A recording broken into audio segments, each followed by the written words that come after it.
Et tout de suite, c'est l'instant culture.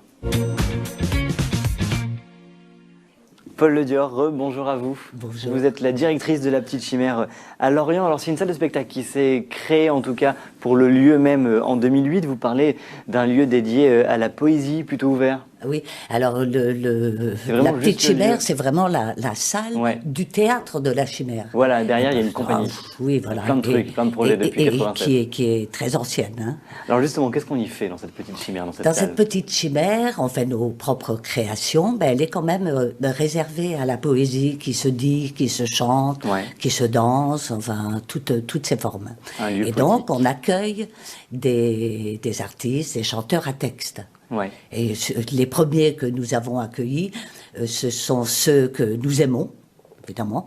Et cette année, on va essayer aussi, je veux dire cette année de 2016, de découvrir aussi d'autres talents, des plus jeunes. D'accord, donc le lieu va s'ouvrir, on va continuer à proposer de nouvelles choses. Quoi.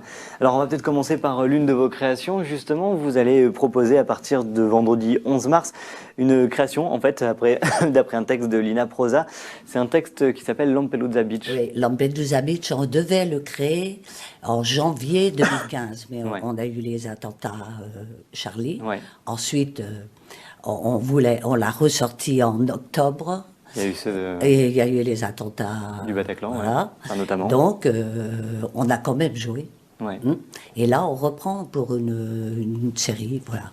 Alors, et Lina Prosa, elle a écrit ce texte en 2003, lors du premier naufrage de 700 migrants.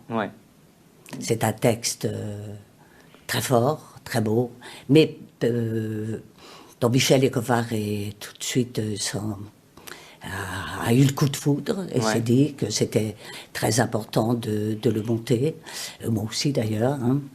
Et donc on lui a demandé l'autorisation, la façon dont il a voulu le monter, très particulière, où il a voulu justement que la forme et le fond se rejoignent comme spectateur et acteur.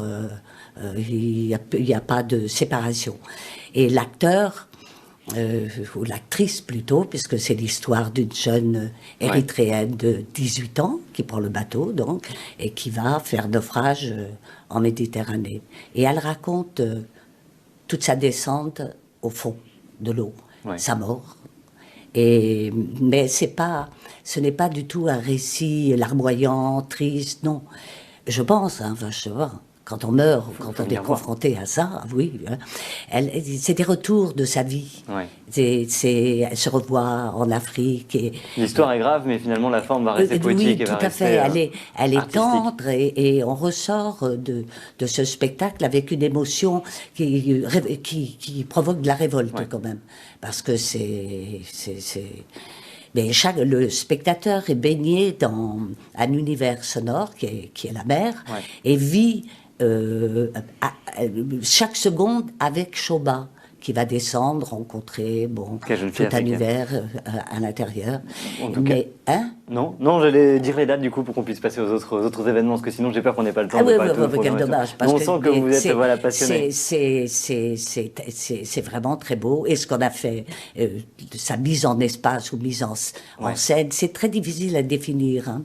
Alors, mais on fait surtout appel aux oreilles des spectateurs. Les yeux, beaucoup moins. Il y a plein de choses sur les migrants. Là, c'est l'histoire d'une personne. Les migrants, c'est un groupe, mais là, un migrant, c'est une personne plus une personne, et ça, c'est l'histoire personnalisée d'une personne. Ça sera le vendredi 11 mars à 20h30, le samedi 12 à 20h30 également, dimanche 13, samedi 19 et dimanche 20 mars. Voilà. C'est cela. Vous parliez également de poésie en musique. Gérard Delahaye, finalement, il en fait aussi partie. On le connaît pour sa présence dans le collectif EDF, Ewen Delahaye Favenec, et là, il fait une halte en solo chez vous. C'est le 23 et le 24 avril. Oui, c'est un beau concert qui va donner pratiquement en première. Chez vous. Oui, chez nous. Donc là aussi, quelque chose de poétique. Ah oui, il est exactement dans ce qu'on a envie de programmer et faire connaître une autre parole de la chanson, quoi. Puis on a reçu aussi Bertin, Gilles Servat. Gilles Servat, dernièrement, c'est toutes des voix qui ne faut pas qu'elles s'éteignent, qu'on les oublie. Et c'est bien de les transmettre aussi à toute une jeunesse. Hein. Justement, on entend un petit peu derrière nous. Ouais. Alors ça sera donc Gérard Delahaye à retrouver le 23 et le 24 avril. C'est un samedi et un dimanche. Et le dimanche, du coup, c'est à 15h30. Et puis le 15 mai, c'est un dimanche également, le dimanche de Pentecôte à 15h30. C'est Hélène Maurice que vous recevez. Là aussi, finalement, on voit ce que vous voulez dire quand on l'entend chanter. On voit ce que vous entendez, en tout cas, par poésie et par chanson française. Ouais, et puis en plus, c'est une femme qui porte, une parole très, très forte, très joyeuse, très, très dynamique. On l'avait reçue, je ne sais plus en quelle année, mais elle est déjà venue. Et c'était un groupe que de femmes, mais c'était formidable, quoi.